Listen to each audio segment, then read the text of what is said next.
জগতে কার কখন জীবনের বেলা ডুবে যায় বলা যায় না। তাই যেটুকু কিঞ্চিত মাত্র সময় বাকি আছে, আর সময় না নষ্ট করে কৃষ্ণ ভজনের পথে দাঁড়িয়ে সবাই সদ্গুরুচরণ আশ্রয় করে একবার লীলারাস আস্বাদন করব।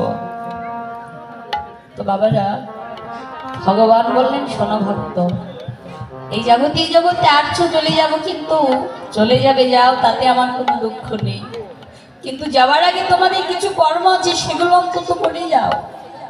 ভগবান বললেন, সাধন নয়, ভজন নয়, স্তব নয়, স্তুতি নয়, মন্ত্র তন্ত্র দিয়ে নয় রে ভাই। এই জাগতিক জগতে কোনো ভক্ত যদি আমাকে দুটি নয়নের জল ছেড়ে দিয়ে হা কৃষ্ণ বলে ডাকে, এই ধরার ধনে জাগতিক জগতে আমি সেই ভক্তি ধরি। বাবা, এই জাগতিক জগতে কোনো ভক্ত যদি মানব কুলে জন্ম নিয়ে যারা বদনে হরিনাম গাইতে পারলো না, আর যারা ভক্তির সঙ্গ করতে পারলো না, তাদের মতো দুর্ভাগ্যবান ব্যক্তি জাগতিক জগতে আর একটাও নেই। তো বাবা, ইতিপূর্বে যে লীলাটি আস্বাদন এবং শ্রবণ করেছিলেন, এই লীলাটির নাম ছিল বাসক সজ্জা। আর এখন যে লীলাটি আস্বাদন করবে, এই লীলাটির নাম অথখণ্ডিতা। অর্থাৎ খণ্ডিতা শব্দের অর্থ কি বাবা? খণ্ডিতা শব্দের অর্থ হচ্ছে খণ্ডন হয়ে যাওয়া। আমার রাধা গোবিন্দ রাধারানীকে বাসর সজ্জা রচনা করতে বলেছিলেন, কিন্তু রাধারানী যায় নাই। এই জন্য আজকে খণ্ডিতা লীলা আস্বাদন করবেন। এখানে রাধা গোবিন্দের খণ্ডন হবে, অর্থাৎ দুইজন দুই দিকে চলে যাবে। তো বাবা, জানেন এই ছোট্ট বদনে আপনাদেরকে কতটুকু আনন্দ দান করব। তো বাবা, চতুর্মুখী ব্রহ্মা তিনি কখনো হরিনাম কৃষ্ণ নাম বদনে বলে শেষ করতে পারে না। পঞ্চমুখী পঞ্চনন বাবা ভোলানাথ, সেই কখনো হরিনাম কৃষ্ণ নাম বদনে বলে শেষ করতে পারে না। আর আমি তো একজন ক্ষুদ্রাদি ক্ষুদ্র জীব বাবা। শাস্ত্রে বললেন, মহতের কৃপা বিনে কোনো কার্য সিদ্ধি নয়, কৃষ্ণ কথা দূরে রহু সংসার না যায় ক্ষয়। বাবা, আসলে যে যতবারই কীর্তনে আসুক, যে যতবারই মহৎ ব্যক্তি আসুক, আর যে যতবারই জ্ঞানী গুণী আসুক না কেন, যদি আপনাদের মতো পরম বৈষ্ণব ভক্তির কৃপার করুণা যদি না হয় বাবা, জগতে কোনো কিছু করে সান্নিধ্য লাভ করা যায় না। তাই বাবা, আপনাদের হৃদয়স্থলে আমি কোনো স্থান চাই না, আপনাদের শ্রী চরণতলে আমাকে আশ্রয় দিবে। আপনাদের চরণতলে আশ্রয় নিয়ে আজকে আমি রাধা গোবিন্দের প্রাকৃত লীলা কীর্তন আপনাদেরকে আস্বাদন করাবো। লীলার মতো আমার অনেক অনেক রসভার ভুল ত্রুটি হয়ে যাবে। নিজের সন্তান মনে করে, নিজের কন্যা ভেবে, বাদুরের ছোট্ট ঘন্টা ভেবে সকলেই ক্ষমা সুন্দর দৃষ্টিতে দেখবেন। আপনাদের সবার চরণে জানাই আবার আমার শত সহস্র কৌটি প্রণাম।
ওই না বিরসব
আজুকনে গোরা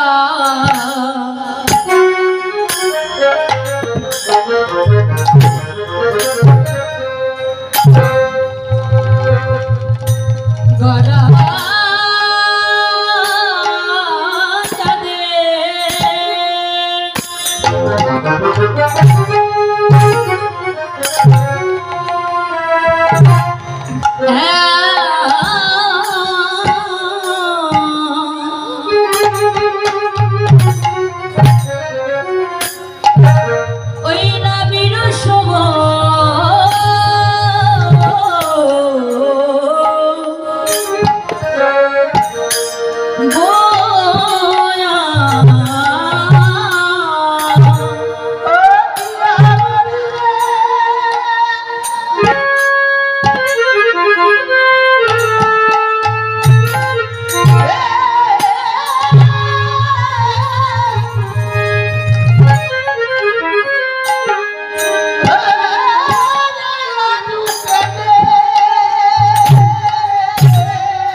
বেশ বাবা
ওরা কানায়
মায়েরা আসতে আপনাদের কি জিহ্বা আছে? হ্যাঁ, নাকি বাড়িতে রেখে আছেন? বা বাড়িতে রেখে আছেন? আমাদের বাবাদের দিকে দেখলেও তো পারেন শিখতে। হ্যাঁ, তাদের আজকে বদন আছে বলেই আজকে জয়ধ্বনি দিচ্ছে। আর মায়েরা আপনাদের জন্য কি খাওয়ার মুখ আছে শুধু? হ্যাঁ, কৃষ্ণ বলে বলার বদন নেই? বল আছে নাকি লজ্জা করে? মা লজ্জা করে নাকি এই পাশে আমার দাদারা বসে আছে দেখে জিহুব্বা বের করতে লজ্জা করে? কি গো দিদি, তাই তো?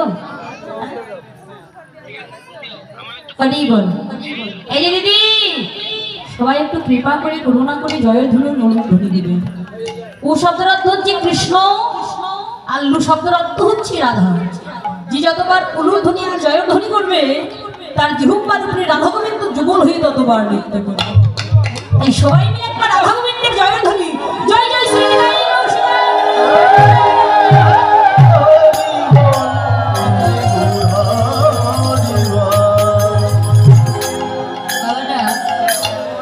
এই যেখানে যতদূর পর্যন্ত উলুর ধ্বনি আর জয়ধ্বনি যাচ্ছে মা, হ্যাঁ, ততদূর পর্যন্ত কোনো বাবার বিপদ কখনো কোনোদিন আসতে পারবে।